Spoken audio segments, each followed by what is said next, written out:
Hi! இன்னைக்கு நாங்க எங்க வந்திருக்கோம் அப்டின்னா, எங்க ஊர்ல இருக்க பெரிய கோயில் தான். ஜலகண்டேஸ்வரர் கோயிலுக்கு தான் வந்திருக்கோம். ரீசென்ட் டேஸா கொஞ்ச நாளா வரவே இல்ல. ஸோ, அதனால தான் இன்னைக்கு கிளம்பிட்டோம். இங்கே வேற மாடு நிக்க வச்சிருந்தாங்க.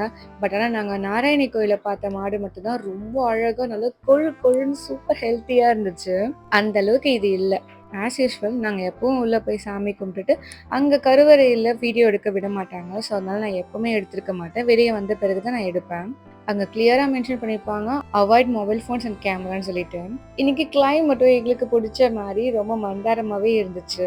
கரெக்ட்டா நாங்க போன நேரத்துல பால் அபிஷேகம் பண்ணிட்டு இருந்தாங்க சிவனுக்கு. ஸோ அந்த மொமெண்ட்டையும் பார்த்துட்டு வந்தோம். இங்க ஃபுல்லா இவ்ளோ சங்கு வச்சிருக்காங்க. எதுக்குன்னு எனக்கே புரியல. திடீர்னு அங்க அவ்ளோ சங்கு இருக்கவே, ஏன் இன்னைக்கு புதுசா வச்சுட்டு இருந்தாங்கன்னு யோசிச்சுட்டு இருந்தேன் நானு. ஆனா யார்கிட்டயும் கேட்கல. அப்படியே வந்துட்டோம்.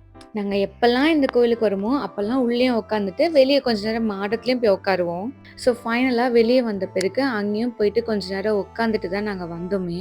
ஒவ்வொரு ஊர்லயும் ஒரு கோயில் ஸ்பெஷலா தான் இருக்கும். அங்க இருக்க ஆர்க்கிடெக்ட்லாம் ரொம்ப நல்லாருக்கும். இந்த கோயில்ல அதுக்கெல்லாம் ஒரு பஞ்சமே கிடையாது. ஒவ்வொரு இடத்துலயுமே ரொம்ப நல்லாருக்கும். வேலூருக்கு வந்தா இந்த கோயில மிஸ் பண்ணிடாதீங்க.